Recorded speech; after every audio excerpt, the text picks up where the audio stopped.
MVP. And I'm applying full court pressure, baby. Understand me. Understand? Let's go. Man, I must be blind. I don't see no D. Posted with the squad, come see about me. Hands up in the air now. Wave 'em round like you really don't care now. Put that ball up in my hand, you know I'm scoring. Man, I know I'm so above the rim, I must be Jordan. Or I must be Kobe, or Alonzo in the morning. Or I know they snoring, about to wake 'em out the coma. Cause I'm applying full court pressure, baby. Understand me.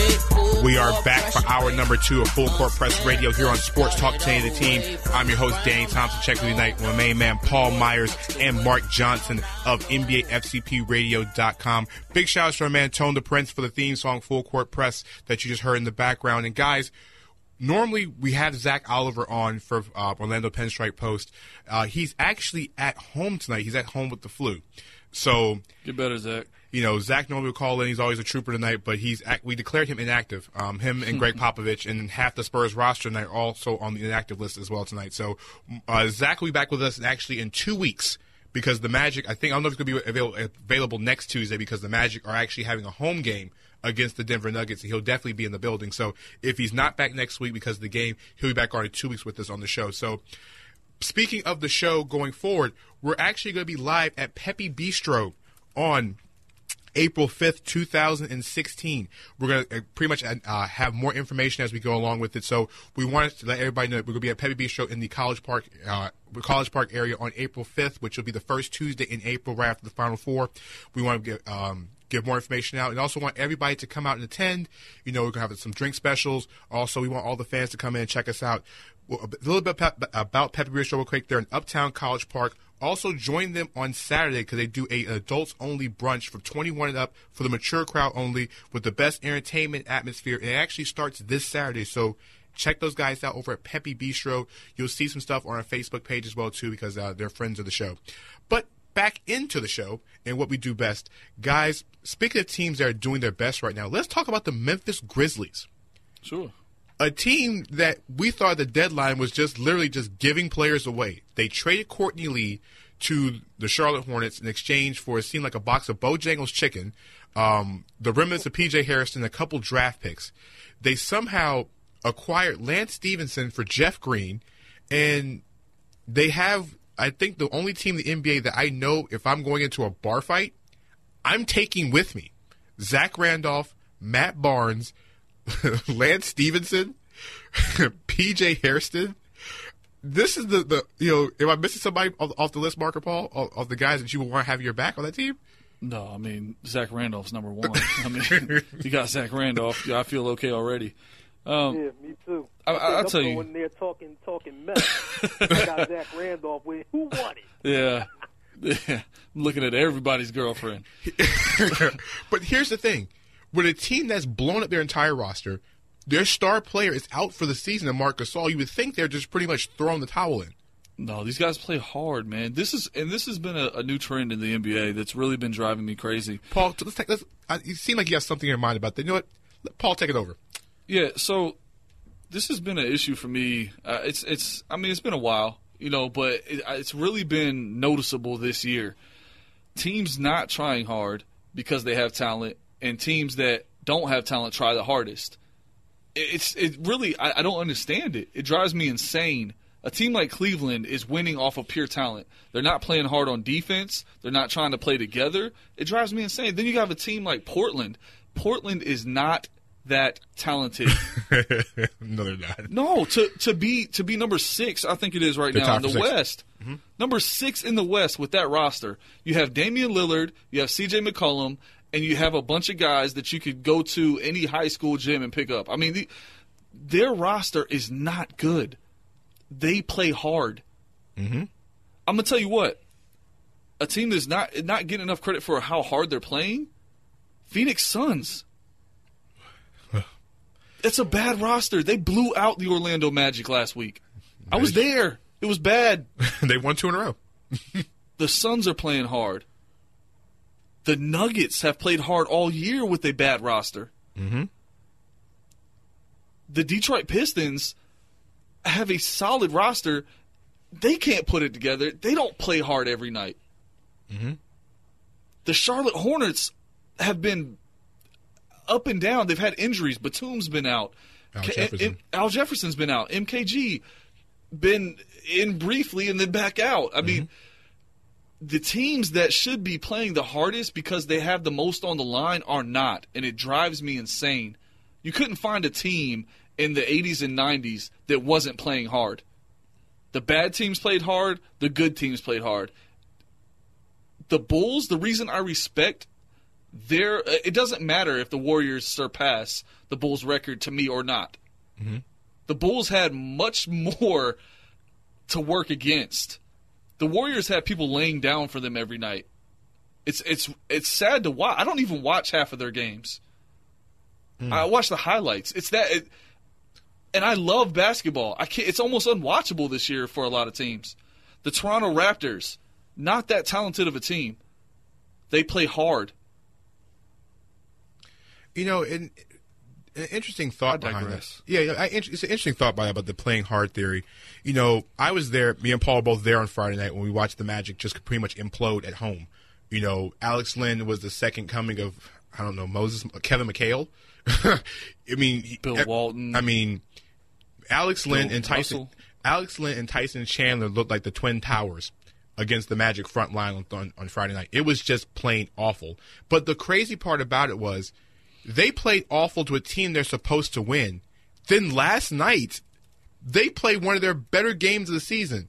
Yes, they gave up, I think it was 119 points to Golden State, but Golden State is dropping 120 on just about anybody when they feel like it. The Magic played so hard last night, and they played without Vucevic last night. Mm-hmm. And you're telling me that they can give a better effort for a 6-point for Golden State, but you can't win a game at home. Now, for me, this is the reason why the Magic are not going to make the playoffs this year. Magic fans I've been hearing this all season. They've been preaching playoffs, but there's a reason why they're not in the playoffs this year. It's not the talent. Like Paul said, teams don't play hard every night, and the Magic are one of them. But what is interesting to me is that a team like the Chicago Bulls. Now, Paul, the Bulls are 8th in the East. Marc, they're both 8th in the East. Do you count the fact them not playing hard due to the fact of they've missed Noah for most of this? Noah's gone for the rest of the season. Mirotic has been hurt for the majority of the season. Jimmy Butler is hurt and just now getting back. You know, they've been missing guys with injuries. Mirotic, you know, I'm missing one more guy on the situation because they missed 4 when they were here the other night. And Taj Gibson's been hurt as well, too. You're missing a lot of your guys' rotation. Is the Bulls struggling because of the fact they're not playing hard, or is it because of injuries? Marc, what do you think? I think it's more because of injuries with them, and you know, let's not forget this is a first-year coach taking over the team. I think it's chemistry and it's injury. You know, just for them. I don't think it's just like let's go and lay an egg. They just don't have enough guys to do it. And, you know, with some of the younger guys, they're not really getting the concepts down. And that's pretty much the reason, you know, why they're kind of in the position they're in. Now, Paul, here's a question. The Bulls are now getting Jimmy Butler back. He missed last night, but he's now back and semi-healthy. Mirotic is back. Gibson's now back. Can the Bulls, because the Bulls are at now 8, can they leapfrog Indiana, Charlotte to get to that 6 and maybe that 5 spot?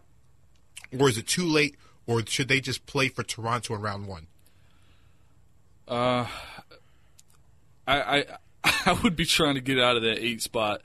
This is the thing with the Cavaliers. Right now they are vulnerable, but you just don't know. I mean, that team is talented enough that if they put it together, it's not going to be a series for anybody in the East, and that's nobody. There's not a team in the East, maybe Miami, that could turn it into a series with Cleveland playing well. If Cleveland plays well, there's really nobody in the East that's touching them. Toronto. Even if it doesn't matter. If Cleveland's playing their best basketball and Toronto's playing their best basketball, you feel like Toronto has a shot? I see. You're biased on Toronto. So I'm going to cut you off right there. So this is the thing. If I'm Chicago, I'm not necessarily worried about getting up as high as I can. I'm looking to play against the best matchup. Toronto is a pretty good matchup for Chicago, and so is Boston.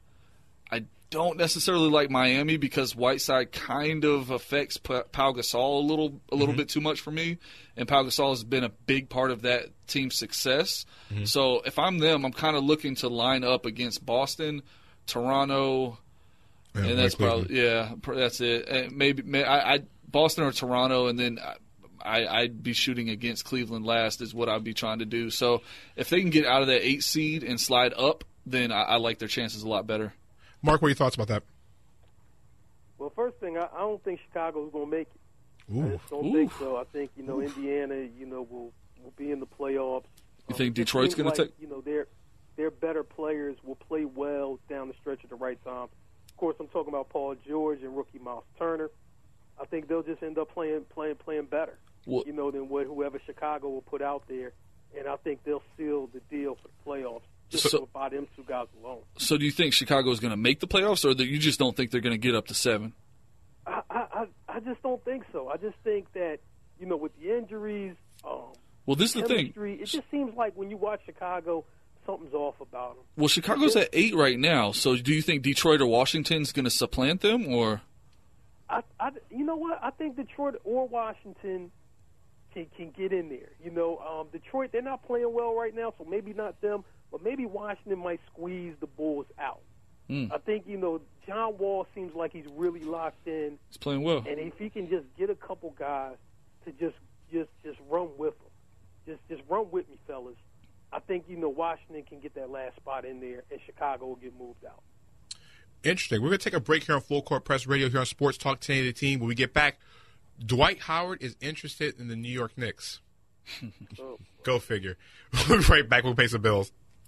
Are you looking to expand your reach and following in all platforms of media? Do you need a jumpstart in expanding your brand to all markets across the world? Sofo is here for you. Sofo means something for everyone, and they are here to help you expand your business through all platforms of media. Their experienced team is here for you to expand your brand and put you and your business in places that you would have never been before. Check them out at www.sofoellc.com or call 407-607-9862. Follow SOFOELLC on Instagram and Twitter. Looking for a great place to eat in the College Park area of Orlando? A place to go on special occasions like anniversaries, date nights, or just because moments? Well, Pepe Bistro is the hottest new place to go in Orlando. Pepe features flavors from the Mediterranean as well as Italy, with a full bar and wine menu. Check out their Saturday brunch and live local jazz on Thursday nights. Stop by the Pepe Bistro at 2611 Edgewater Drive at the corner of Edgewater and West Winter Park Street, or give them a call at 407-420-1144 to make reservations. Are you looking for a fun experience on the water with your family? Bring them to the Orlando Water Sports Complex, located off Highway 528 near OIA. The Orlando Water Sports Complex provides an experience you won't soon forget, featuring cable wakeboarding, as well as the Super Air Nautique G23, the world's best wakeboarding and wake surfing boat for guests to enjoy. For more info, visit actionparks.com. That's AKTIONPARKS.com. And tell them Full Court Press sent you. Parents, do your kids like to run around the house? Do your kids have a nonstop stream of energy? Well, Preschool Sports has a program to help you and your children be able to take that talent and energy and give them an outlet to grow those skills with their brand new track and field program. From ages 2 to 11, Preschool Sports will be able to teach them as individuals and as a team. To sign up or for more information, call 407-463-2061 or check them out at preschoolsports.com. Better hurry, season starts January 10th, 2016.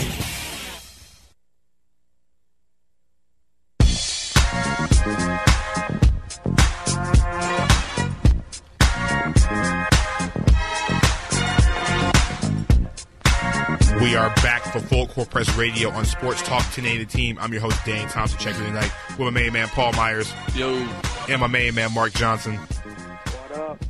And we're coming back from break listening to the song of Miami by Will Smith. It seems like Miami has basically been the hot topic in the NBA because outside of the Charlotte Hornets, they're one of the hottest teams in the NBA right now. Oh, yeah. No pun intended, Miami Heat, the NBA. We get it. Here's the thing. Chris Bosh is out. And they're playing great basketball. Right now, can this team, even without Chris Bosh, Paul said that they have a challenge, do you really think legitimately they're the second best team in the Eastern Conference without Chris Bosh? I don't think they are.